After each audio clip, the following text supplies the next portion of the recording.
the bitter wind howled across the vast, snow-covered plains of Wyoming. A merciless force that whipped Sarah's thin jacket against her shivering frame.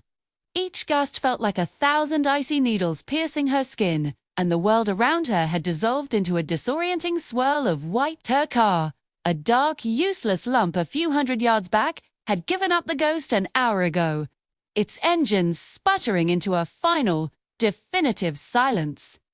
Stranded. The word echoed in her mind, a bleak and terrifying mantra. She'd tried to stay in the car, but the cold had seeped in relentlessly, chilling her to the bone until the fear of freezing outweighed the fear of the unknown. So she had started walking, hoping to find a farmhouse, a light, any sign of life in the desolate landscape. Now, her legs were leaden, her fingers and toes numb beyond feeling. Despair, cold and heavy, began to settle in her chest. She stumbled, her knee hitting the hard-packed snow with a painful thud. Getting up seemed like an impossible task. The world was tilting, the white landscape blurring at the edge. She was so tired. So incredibly tired. Maybe she could just rest for a moment, just close her eyes and let the snow blanket her. The thought was dangerously seductive. As her eyelids fluttered shut, a dark shape materialized through the blizzard, growing larger and more defined. A horse, and on its back, a man. It felt like a hallucination, a final, desperate trick of her freezing mind. 2. The figure dismounted with a fluid grace that seemed to defy the punishing weather. He was tall, broad-shouldered, the quintessential image of a cowboy, from the snow-dusted brim of his hat to the sturdy leather of his boots. His face was weathered, etched with lines that spoke of a life lived under the open sky, and his eyes, a startlingly clear blue, held a mixture of concern and gentle authority. He knelt beside her, his presence a sudden, solid anchor in the swirling chaos. "Ma'am, you're in a bad way," he said, his voice a low, gravelly rumble that was surprisingly calm. Sarah tried to speak, to explain, but her jaw was locked with cold, and only a weak, chattering sound escaped. He didn't seem to need an explanation. With a practiced movement, he shrugged off his own heavy sheepskin coat, the one that was clearly his only defense against the storm. The air, momentarily shielded by his body, felt almost warm. He draped the coat over her, and the sudden weight and a faint, lingering warmth were the most wonderful sensations she had ever felt. It smelled of leather, wood smoke, and horse, a scent that was grounding and real. "We need to get you warm, and fast," he said, his tone leaving no room for argument. Without waiting for a response, he carefully, gently, scooped her into his arms. She was surprised by her own lightness, or perhaps by his strength. He carried her to his horse, a magnificent, steady creature that stood jacker unflustered by the storm. With what seemed like minimal effort, he lifted her onto the saddle and mounted behind her, his body creating a solid wall against the biting wind. He wrapped his arms around her, holding her and the coat securely in place. "Hold on tight," he murmured, his breath warm against her ear. "My cabin's not far." The horse, guided by an expert hand, turned and began to plod steadily through the deep snow, carrying them away from the brink of disaster. The journey to the cabin was a blur for Sarah. Tucked securely against the cowboy's chest, enveloped in his coat, a sliver of warmth began to creep back into her limbs. The constant, rhythmic motion of the horse and the steady beat of the man's heart against her back were a lulling, life-affirming cadence.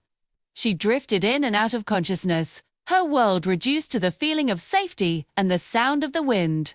When they finally arrived, she was barely aware of him dismounting and carrying her inside. The cabin was a single, cozy room, dominated by a large stone fireplace. A low fire was already crackling in the hearth, casting a warm, flickering glow across the rustic wooden walls.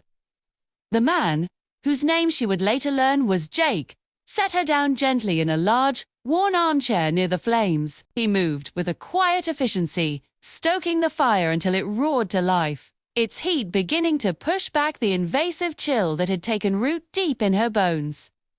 He disappeared for a moment and returned with a thick woolen blanket, which he wrapped snugly around her, tucking it in over the coat. "I'm going to make you some coffee," he announced, his voice soft. "It's not fancy, but it's hot and strong." Sarah could only nod, her gratitude too immense for words. She watched him move around the small space, his actions deliberate and sure. He was a man accustomed to solitude and self-reliance. That much was clear. The aroma of brewing coffee soon filled the air, mingling with the scent of burning pine. He brought her a steaming mug, and his large, calloused hands had to help her frozen fingers curl around its warmth. The first sip was scalding, but it sent a shock of life through her system, a wave of heat that spread from her chest outwards. As the feeling slowly returned to her body, it brought with it a new kind of pain, a sharp pins and needles agony in her fingers and toes. She gasped, a tear welling in her eye. Jake was by her side instantly. "That's a good sign," he said reassuringly. "It means the blood's coming back. It'll hurt for a bit, but it's better than the alternative." He knelt and very gently began to chafe her hands between his own, his touch surprisingly careful for a man of his size. The pain was intense, but his calm presence was a balm, and slowly, the excruciating prickling subsided into a dull, manageable ache. For a long while, they sat in a comfortable silence, broken only by the crackle of the fire and the howl of the storm outside.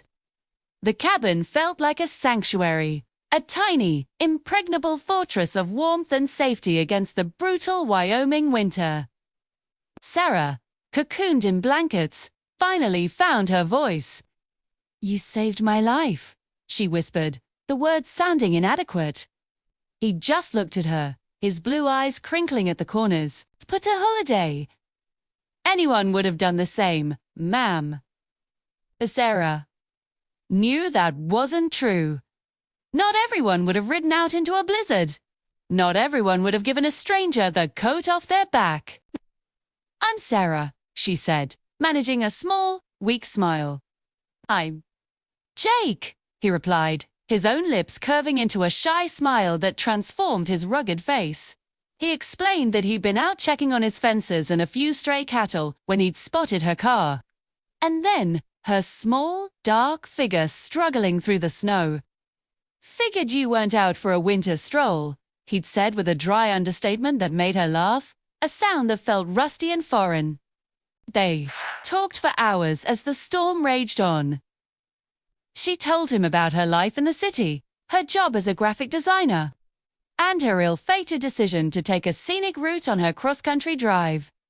He told her about his ranch, a legacy from his grandfather, about his love for the harsh, beautiful land, and the quiet satisfaction of a life lived in rhythm with the seasons.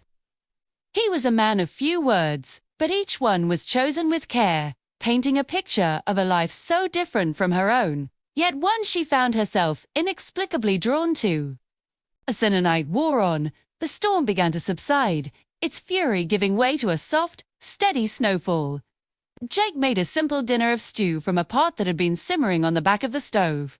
It was the most delicious meal Sarah had ever tasted.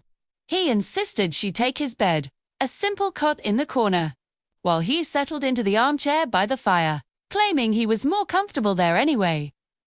Lying under a mountain of quilts, listening to his soft breathing and the dying crackle of the fire, Sarah felt a profound sense of peace she hadn't known she was missing. The next morning, the world was transformed. The sun shone brightly in a cloudless blue sky, glinting off a pristine, untouched blanket of fresh snow. The air was crisp and clean. Jake had already been out and fed his horse.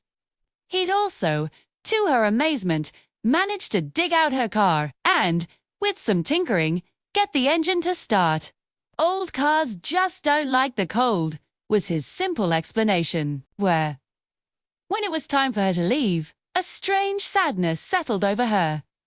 This small, rustic cabin had become a haven, and its quiet, kind-hearted owner had become more than just a rescuer. He was a friend. "I don't know how I can ever repay you," she said, standing by her running car, the air fogging with their breath. Jake just shrugged, his gaze steady. "Just get where you're going and Chen safely, Sarah. And maybe think twice about those scenic routes in the middle of winter." Shu reached out and impulsively hugged him, burying her face for a moment in the rough fabric of his shirt. He was stiff with surprise at first, then his arms came up to hold her gently. "Thank you, Jake," she whispered. "For everything," Jess nodded, a small, sad smile on his face. As she drove away, she watched him in her rearview mirror, a solitary figure standing in the snow, his dog by his side, until he was just a small dot against the vast, white landscape. She knew she would never forget the cowboy who had given her his coat, his warmth, and his kindness, and in doing so, had shown her a strength and a way of life she never knew existed. The memory of his quiet heroism would stay with her, a warm ember in her heart, long after the snows of Wyoming had melted away. Thanks for watching, and be sure to subscribe for more of our latest content.